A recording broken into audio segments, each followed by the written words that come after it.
Antonio Mendoza fêtait ses 60 ans ce jour-là, et la mansion de la Moraleja était prête pour une célébration luxueuse, comme toutes celles qui avaient marqué sa trajectoire en tant que l'un des hommes les plus riches d'Espagne. Mais, contrairement à ce que tous attendaient, Antonio n'arriva pas dans une voiture blindée ni escorté par des gardes du corps. Il apparut en marchant lentement par le portail principal, vêtu de vêtements simples, usés, portant des marques évidentes d'utilisation, ne portant qu'un vieux sac à dos et le regard fatigué de quelqu'un qui semblait avoir vécu des mois difficiles. Pendant 90 jours, il avait faim d'avoir tout perdu. Patrimoine, entreprise, prestige. Une seule personne dans cette maison connaissait la vérité. La femme de ménage. La famille croyait qu'Antonio avait été victime d'une grande fraude financière internationale. Isabelle, son épouse, avait organisé la fête comme s'il s'agissait d'une cérémonie symbolique, une façon de sauver les apparences et de montrer au monde que le nom de Mendoza restait fort. Les fils Carlos et Pablo circulaient parmi les invités avec des sourires calculés, tandis que Lucia, la cadette, avait refusé de venir. Pour Antonio, cette soirée n'était pas une commémoration. C'était l'aboutissement d'un test silencieux, douloureux et nécessaire. Né dans un village pauvre des montagnes des Asturies, Antonio avait appris tôt la valeur du travail. Il était arrivé à Madrid encore jeune, sans relation, sans privilèges, seulement avec de la discipline et de l'ambition. Il avait bâti son empire pas à pas, supportant des humiliations, des journées épuisantes et des sacrifices que presque personne ne connaissait. Avec le temps, il était devenu un symbole de succès, un homme consulté par les politiciens et les entrepreneurs, respecté et craint. Mais à la maison, quelque chose s'était perdu. Isabelle avait transformé le mariage en un contrat silencieux.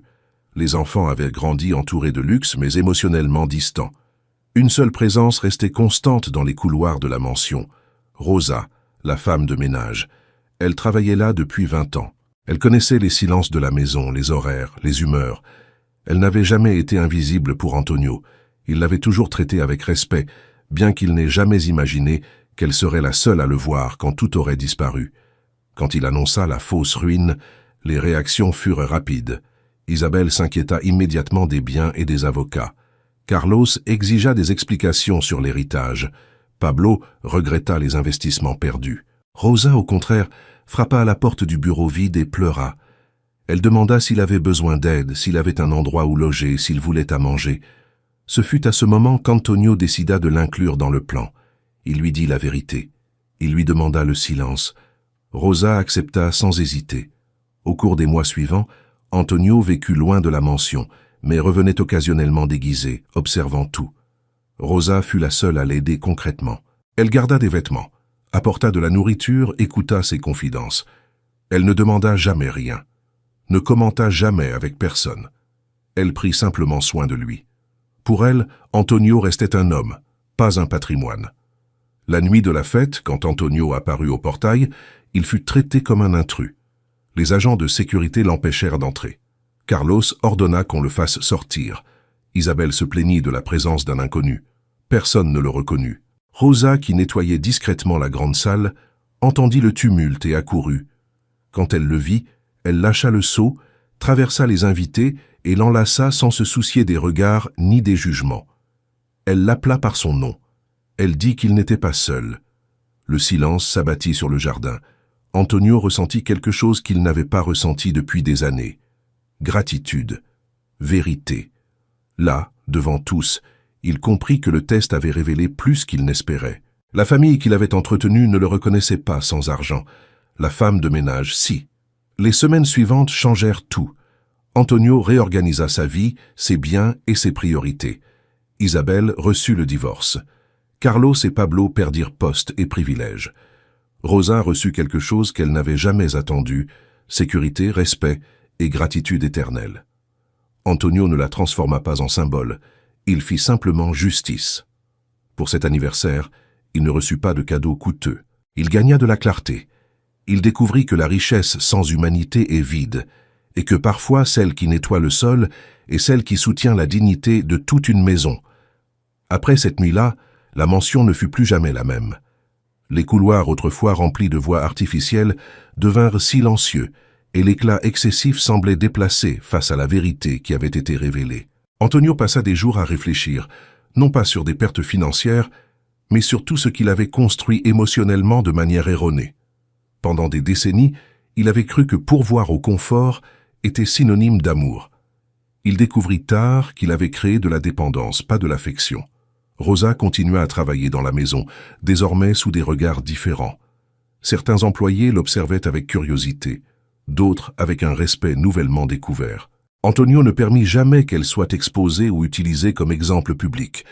Pour lui, cela n'était pas un spectacle, mais une reconnaissance silencieuse.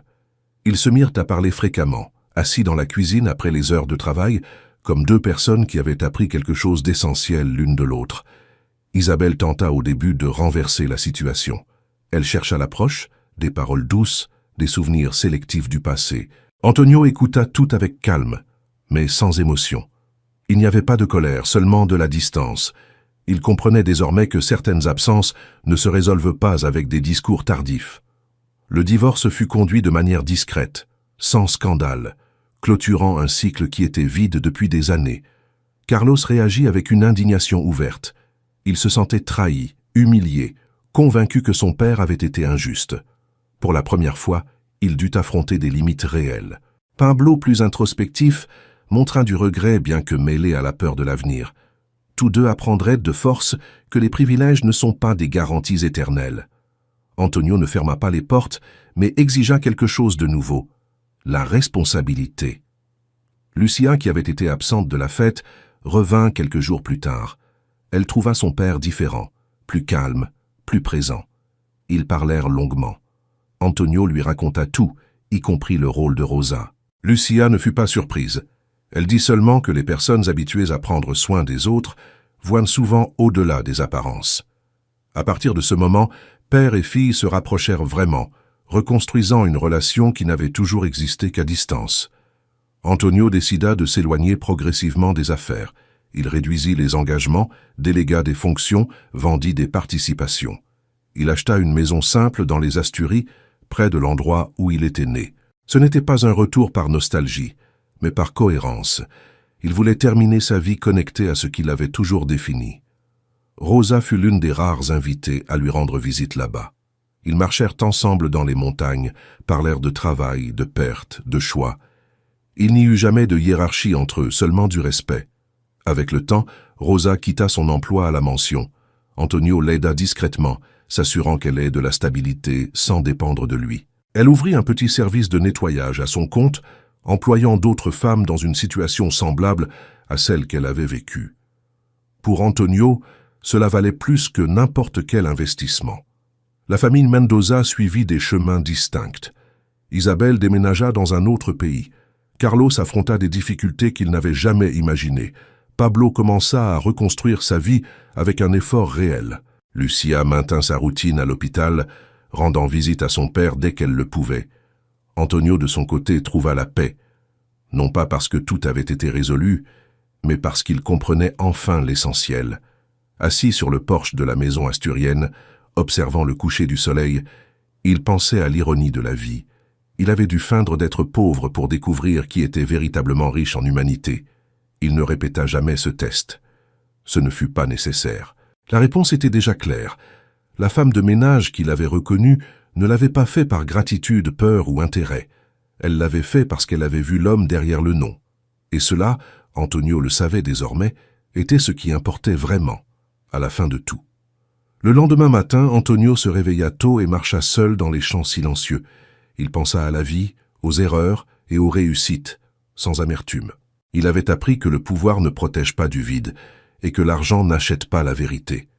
Ce qui reste, c'est qui reste quand tout disparaît. Rosa suivit son chemin avec dignité. Lucia resta à ses côtés avec un amour sincère.